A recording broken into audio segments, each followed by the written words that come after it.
So, Nick, when you look back at your journey, what do you think shaped your voice the most as a player?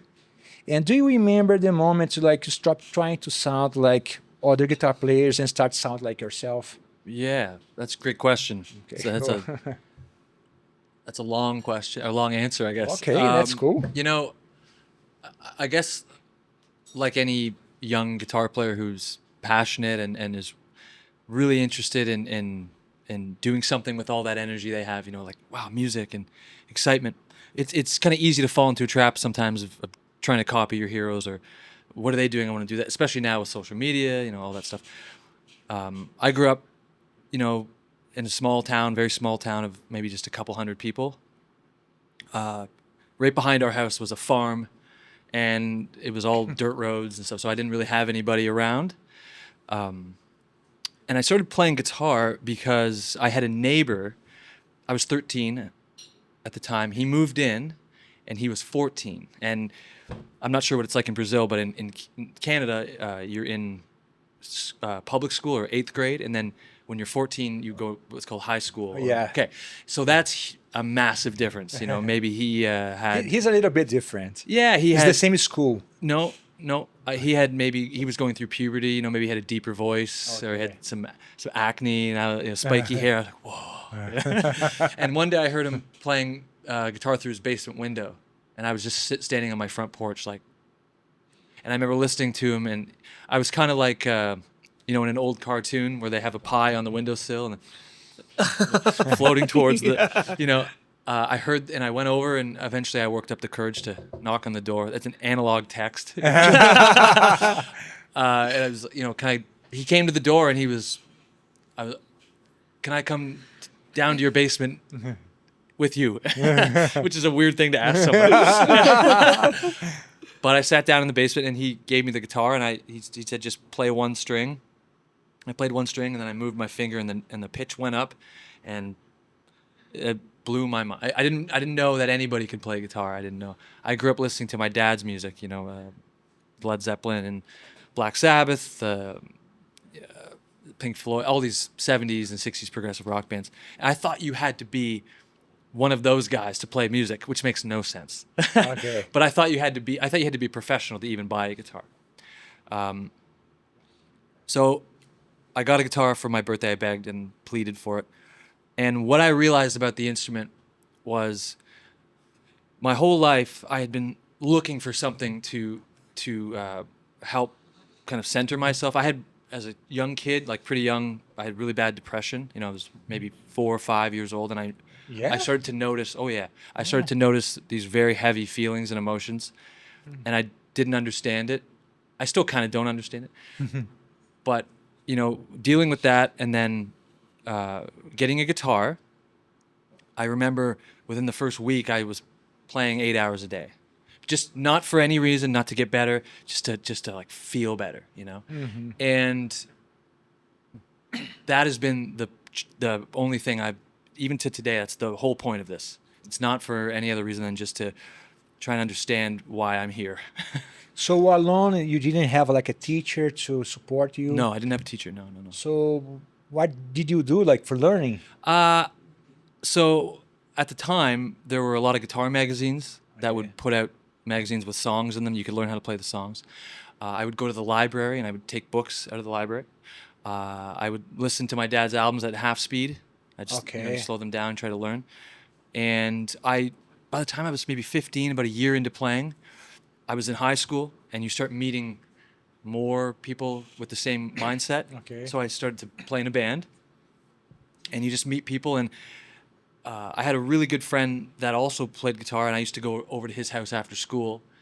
I went to a Catholic school with the uniform, so I'd be in, we'd get off at school at 3 o'clock, we'd take the bus home, and until midnight I'd be like in my uniform, just still. we'd be sitting back to back playing. I mean, it was probably terrible, but it was all I thought it needed to be. I thought that was it doesn't need to be any more than this, and I really don't think it does, as long as you're enjoying it.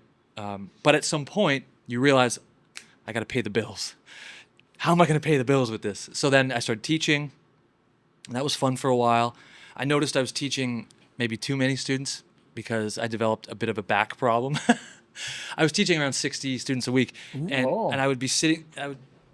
I'd be so uncomfortable by the end of the day, just like trying to sit down. Oh, that's comfortable, because your back's all messed up. And then that kind of made me not want to play when I got home as much. So I realized maybe teaching wasn't the move. And then around that time, I was about 18 at the time.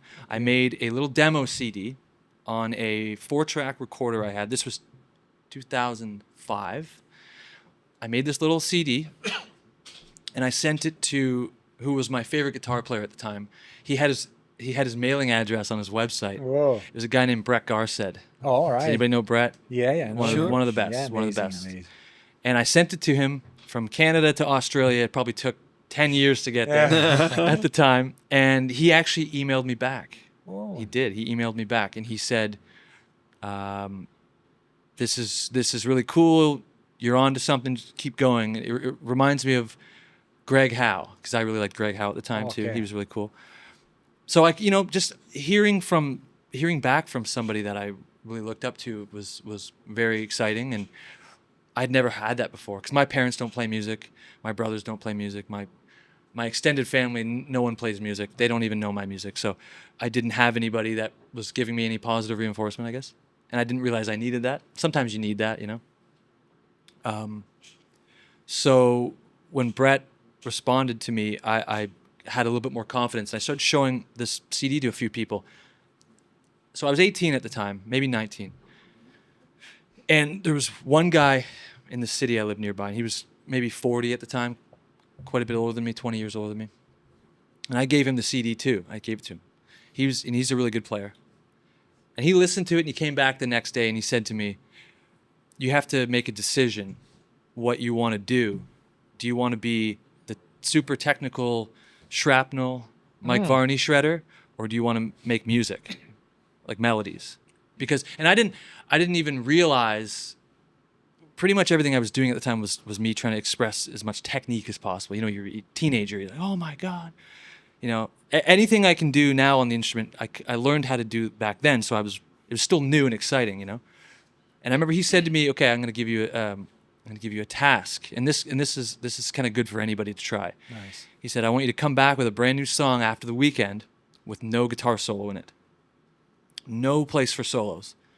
And as a young kid trying to make instrumental music, how do you do that? How do you write a song without a solo? Is it possible? It's impossible, right? But I did it, and it completely changed how I view music. Completely changed.